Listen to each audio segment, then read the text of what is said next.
പോലും സൗകര്യമില്ല എന്നുള്ള തരത്തിലുള്ള ഗുരുതര പരാമർശങ്ങളുണ്ട്, ലഹരിയുടെ പരാമർശങ്ങളുണ്ട്. ഈ ഹേമ കമ്മിറ്റി റിപ്പോർട്ട് ശരിക്കും താങ്കളുടെ ഒരു ഞെട്ടലുണ്ടാക്കിയിരുന്നു. ഹേമ കമ്മിറ്റി റിപ്പോർട്ട് 260 പേജോട്ടുള്ളൊരു വലിയൊരു സംഭവമാണ്. ഞാനതിരുന്ന് വായിച്ചിട്ടില്ല. എൻ്റെ കൈ കിട്ടില്ല. എനിക്ക് കിട്ടിയ സാധനങ്ങൾ അവിടുന്ന് ഇവിടുന്നും ബാക്കി എല്ലാ പ്രേക്ഷകർക്കും ജനങ്ങൾക്കും കിട്ടിയ പോലെ പല ഭാഗത്തും ബിറ്റ്സ് ആൻഡ് പീസസ് ആയിട്ട് എല്ലാ വാർത്താ മാധ്യമങ്ങളിൽ നിന്നും കുറേ കഷ്ണങ്ങളാണ് കിട്ടിയിരിക്കുന്നത്. അതുകൊണ്ട് തന്നെ ആധികാരികമായിട്ട് അതിനെക്കുറിച്ച് റെസ്പോണ്ട് ചെയ്യുന്ന ഒരു അവസ്ഥയിലല്ല ഞാൻ.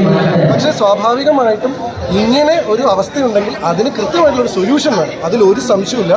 അത് ഈ ഒരു ഇതിനെക്കുറിച്ച് പറയാൻ കാണിക്കുന്ന ആർജവം അതിൻ്റെ ഒരു സൊല്യൂഷൻ കിട്ടാനും കാണിച്ചു കഴിഞ്ഞാൽ നമ്മൾ ഈ കാര്യങ്ങൾ ചെയ്തതിനൊക്കെ ഒരു അർത്ഥമുണ്ട്. നീതിക്ക് മുകളിലാണോ പണത്തിന്റെ പവർ എന്ന് വിചാരിക്കുന്നത്? ഒരിക്കലല്ലോ. എങ്ങനെയാവാ നീതിക്ക് മുകളിലാണ് പടത്തിന്റെ പവർ എന്നുണ്ടെങ്കിൽ ഈ ഹേമ കമ്മിറ്റിന് ഇത്രയും അധികം ഇതിനെ മീഡിയ എടുത്ത് ചർച്ച ചെയ്യും. നീതിക്ക് മുകളിൽ ഒരാളില്ലല്ലോ ഇവിടെ, രാഷ്ട്രീയക്കാരും ഇല്ലല്ലോ, പൊളിറ്റിക്സും ഇല്ല, സിനിമയില്ല, ഒന്നുമില്ല. അതുപോലെ തന്നെ ഈ സിനിമയിൽ ഇപ്പം അന്നോട്ട് ചർച്ച ചെയ്യുന്നത് ഹേമ കമ്മിറ്റിയിൽ ഉള്ളതാണ്.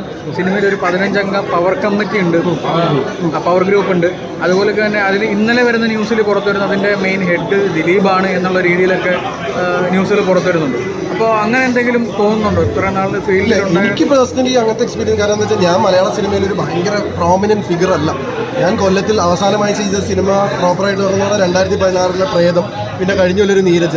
അപ്പം ഞാൻ വളരെ അപൂർവമായിട്ടാണ് ഇപ്പോഴാണ് ഒരു മനോരാജ്യം എന്നുള്ളൊരു സിനിമയായിട്ട് വരുന്നത്. സോ മലയാള ഇൻഡസ്ട്രിയിൽ എനിക്ക് അങ്ങനെ ഒരു പവർ ഗ്രൂപ്പോ ഇതുണ്ടോ, എന്നെ ഒതുക്കാൻ മാത്രം ഞാനൊരു ശക്തിയാവോ ഒന്നും ആയിട്ടില്ല. അപ്പോൾ ഇതിനെക്കുറിച്ചൊന്നും പരാമർശിക്കാൻ എനിക്ക് എക്സ്പീരിയൻസ് ഇല്ല. അറിയില്ല, സത്യം പറഞ്ഞാൽ എനിക്കറിയില്ല. എനിക്ക് ഉണ്ടെന്നും ഇല്ലയെന്നും പറയാനുള്ള ഒരു എക്സ്പീരിയൻസും എനിക്കില്ല. കാരണം ഞാൻ അറിയാലോ, കഴിഞ്ഞ 4 കൊല്ലമായിട്ട് ഞാൻ തെലുങ്ക് ഇൻഡസ്ട്രിയിൽ വർക്ക് ചെയ്യുന്ന ഒരു ആളാണ്. അതുകൊണ്ട് തന്നെ ഇതുണ്ടോന്നോ ഇല്ലയെന്നോ എനിക്ക് പറയാറില്ല. നമ്മൾ വെറുതെ നമുക്ക് ഒരു പറയാൻ വേണ്ടിയിട്ട് എന്തെങ്കിലും പറയാൻ പറ്റില്ലല്ലോ. വളരെ ഗൗരവം നിറഞ്ഞൊരു ചോദ്യമാണ് താങ്കൾ ചോദിച്ചത്. അപ്പോൾ ഇല്ലയെന്നോ ഉണ്ടെന്നോ പറയാനുള്ള ഒരു അനുഭവ സമ്പത്ത് എനിക്ക് ഇൻഡസ്ട്രിയിലില്ല.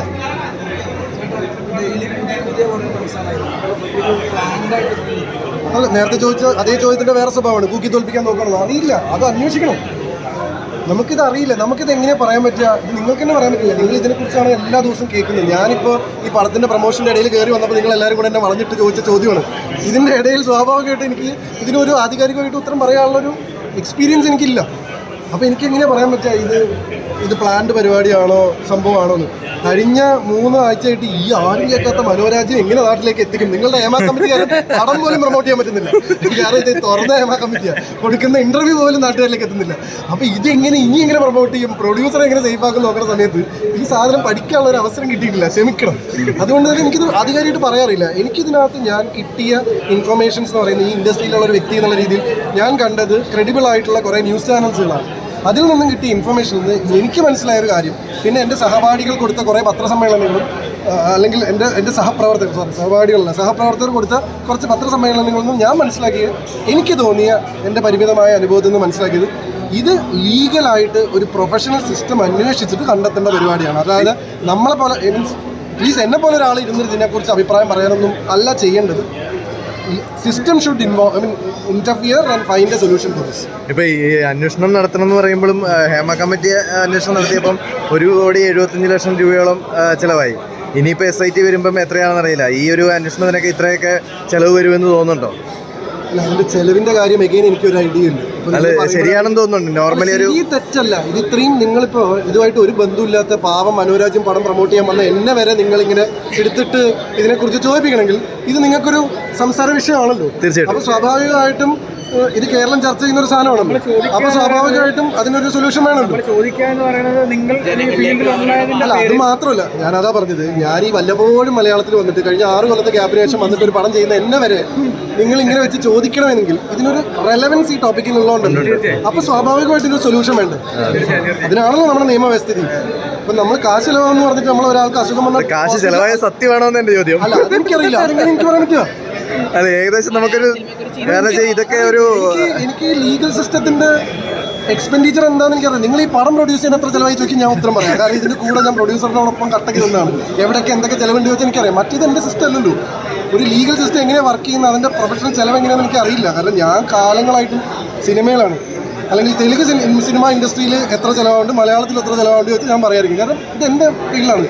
ഒരു കുറ്റം അന്വേഷിക്കാൻ എത്ര ചെലവാണെന്ന് ചോദിച്ചാൽ എനിക്ക് അല്ല അറിയില്ല. ഞാൻ അത് സത്യസന്ധമായിട്ട് പറഞ്ഞാ. ഒരു കോമണർ അതാ ഞാൻ പറഞ്ഞത്, ഞാനിപ്പോ നിങ്ങൾക്ക് ഒരു അഭിപ്രായം വേണമെങ്കിൽ അഭിപ്രായം പറയാം. ആ അഭിപ്രായം വെച്ചിട്ട് നിങ്ങൾക്ക് നാളെ ഒരു തലക്കെട്ട് ഉണ്ടാക്കാം. പക്ഷെ അതല്ലല്ലോ കാര്യം. എനിക്കിതിനെ കുറിച്ചൊരു ധാരണയില്ല ഭയ.